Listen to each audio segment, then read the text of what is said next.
Get ready, 5 seconds, start. I am grateful to the director for having given me this opportunity to address you at this convocation of the institute.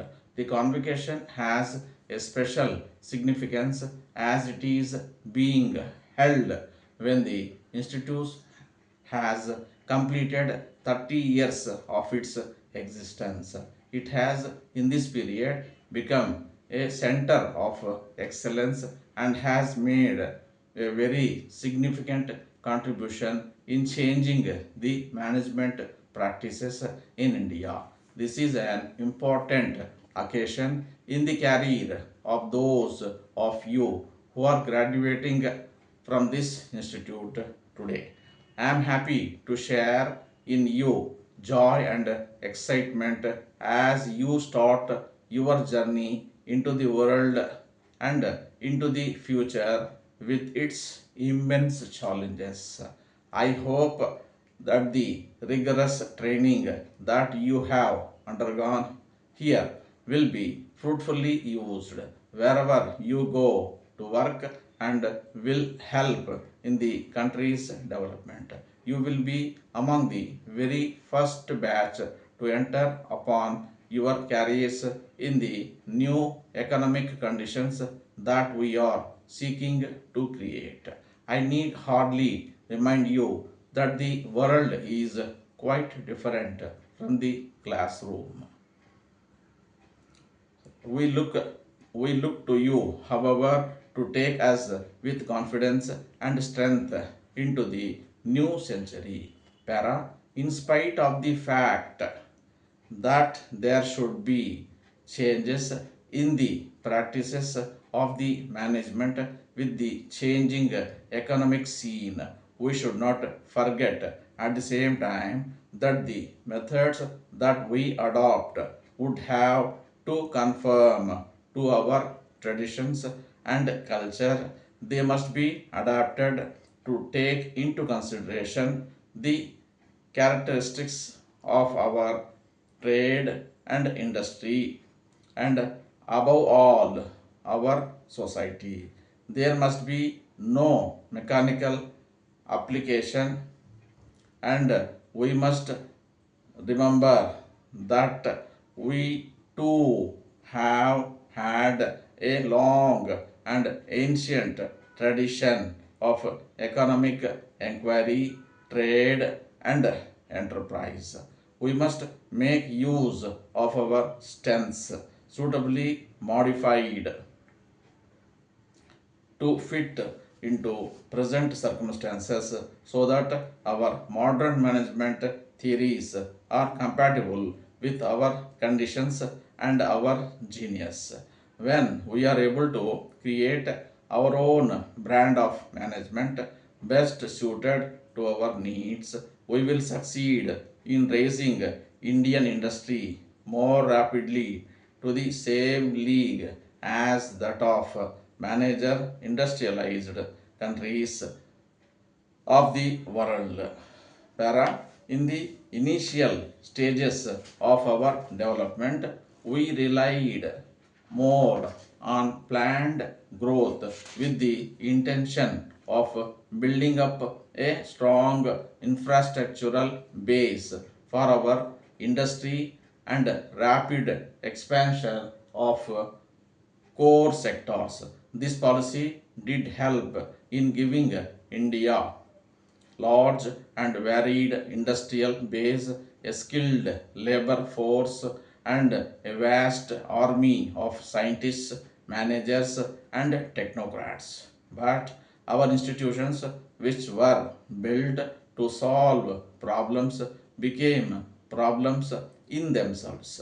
And this is the development which has taken place over a period of years. Now we have to reverse the trend, and that is the real challenge before us. Let me say clearly that our objectives remain as they were when we set out to build an independent India. the policies that we adopted since our independence must be reviewed to give effect to our new thinking and new objective. In this regard, within a short time, we have removed controls on economic activity and opened up our economy substantially.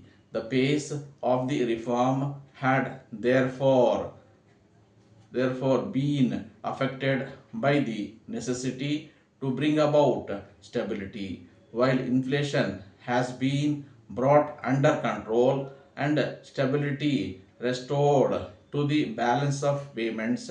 These have naturally had a somewhat sad effect on domestic company economy and also on export growth last year. With this in mind, the government has brought about a substantial increase in public investment, especially in agriculture and rural development, etc. Many of you would agree that our policies have yielded results. There was a time when we thought that our country should produce everything. Letter from the Divisional Manager, Life Insurance Corporation of India Limited, Hyderabad, addressed to the Secretary to Government, Finance Department, Hyderabad. Sir, I take pleasure to inform you that the corporation has been doing tremendous business for the last 2 years.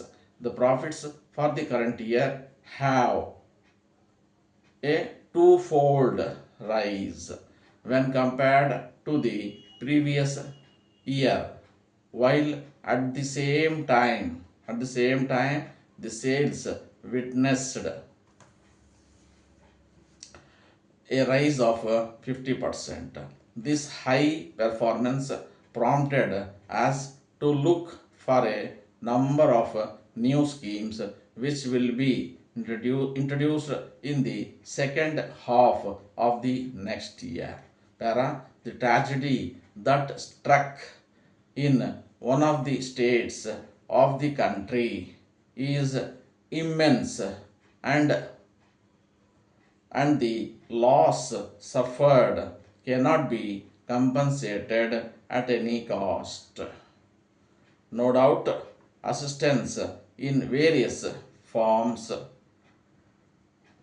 is being received not only from every part of the country but of the globe. Still, the amount is not enough to provide relief to the victims. Every small contribution from anybody will be welcome in this hour of crisis.